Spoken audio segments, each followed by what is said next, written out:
से हमेशा उसका शीश झुका हुआ होता है, नतमस्तक होता है। आज प्रधानमंत्री नरेंद्र मोदी की ये तस्वीरें देखिए तो ये बात समझ में आती है।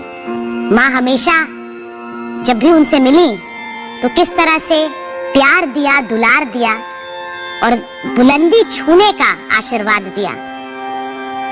उस बुलंदी पर बैठकर भी प्रधानमंत्री नरेंद्र मोदी हमेशा माँ के उस आशीर्वाद के लिए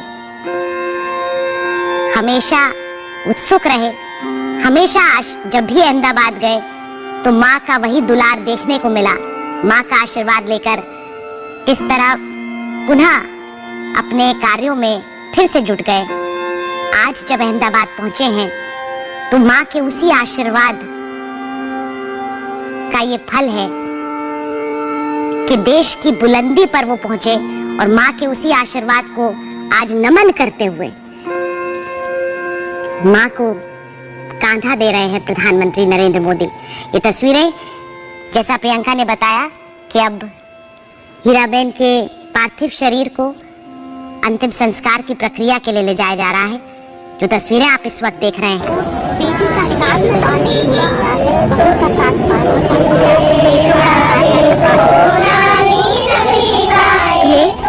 यही इसका एक मतलब रहता है। और अक्सर गुजराती परिवार में ये होता है कि जब इस तरीके से जब अंतिम यात्रा निकाली जाती है और उसके बाद जो घर की महिलाएं रहती है, ये घर की महिलाएं इसी तरीके से जब तक जहाँ वहाँ पे अंतिम क्रिया नहीं होती है, जब तक वहाँ से कोई संदेश नहीं आता है कि मुखाग्नि दे दी चुकी है, तब तक इसी तरीके से एक रामधुन जो है वो बुलाई जाती है। और इसी तरीके के जो गाने हैं जो दुख को बयां करते हैं, इस तरीके के जो गाने हैं वो यहाँ पे गाए जाते हैं। और ख़ास तौर पर ये इसे हम कहेंगे कि ये जो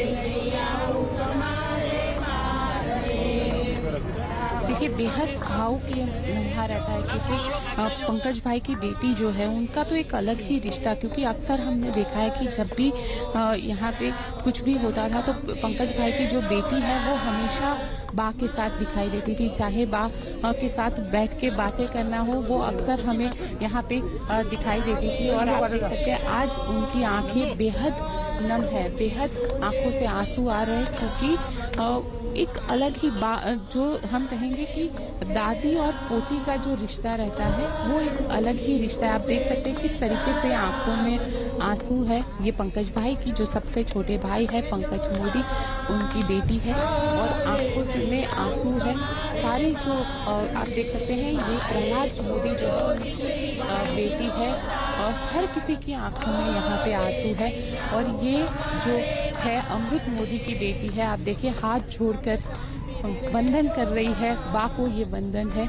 और बा का जो जीवन है वही इनके लिए संदेश है, क्योंकि बहुत ही स्ट्रगल करके जिस तरीके से अपने बच्चों को उस मुकाम पे पहुंचाया, ये एक बेहद महत्वपूर्ण हो जाता है। गोपी, आप तस्वीरें दिखाते रहिए, अपने दर्शकों को बताएं कि 15 से 16 साल की उम्र में उनकी शादी हो गई थी। और बहुत कम लोग जानते हैं, जैसा उनके बेटों ने बाद में लिखा है, जब हीराबा का जन्म हुआ था उसके बाद उनकी खुद की मां की मृत्यु हो गई थी।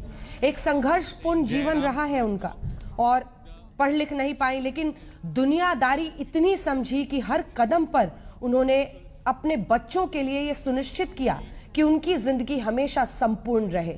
सोचिए, इस माँ ने जब बेटे की पढ़ाई के लिए पैसे कम पड़ते थे तो आसपास में वो काम कर लेती थी, लेकिन सुनिश्चित करती थी कि उसकी फीस दी जा सके। प्रहलाद भाई पटेल, उनके दूसरे बेटे, खुद लिखते हैं कि माँ अगल बगल अड़ोस पड़ोस में काम कर लेती थी, लेकिन सुनिश्चित करती थी कि नरेंद्र मोदी की फीस वो दे पाए। एक ही स्कूल ड्रेस था, वो फट जाता कहीं तो उस पर दूसरे कपड़े का पैबंद लगा देती। ऐसे संघर्षों से गुजरकर एक माँ अपने बच्चे को पढ़ाए।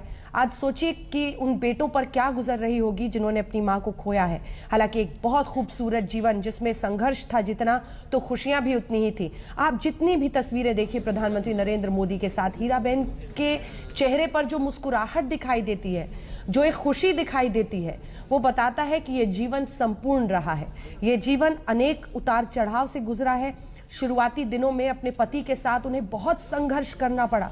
जैसा कि तमाम जानकार बताते हैं कि न सिर्फ चाय बेचने का काम उनके पिता करते थे, बल्कि सॉल्ट क्रशिंग का, नमक बनाने वाली जगहों पर सॉल्ट क्रशिंग का काम होता है, वो काम तक उनके पिता करते थे। उनकी माँ आस पड़ोस में जाकर काम करती थी, लेकिन बच्चों को एक अच्छा जीवन मिले उसमें उन्होंने पूरा जीवन खपा दिया।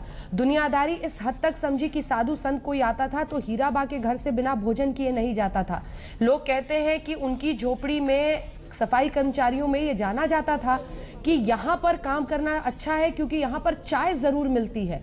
इस तरह से वो सबके लिए काम करती थी। हमारे साथ पूर्व केंद्रीय मंत्री रविशंकर प्रसाद जी इस वक्त जुड़ रहे हैं। रविशंकर जी, हम तस्वीरें दिखा रहे हैं, अपने माँ को कांधे पर अंतिम यात्रा प्रधानमंत्री ले जा रहे हैं। एक ऐसी आप कह सकते हैं कमी जो हमेशा जीवन में खलेगी, लेकिन एक ऐसा साथ जो 100 वर्षों तक इस मकाम तक पहुंचाने में वो मूल्य, उनकी बातें सबसे ज्यादा प्रभावशाली रही।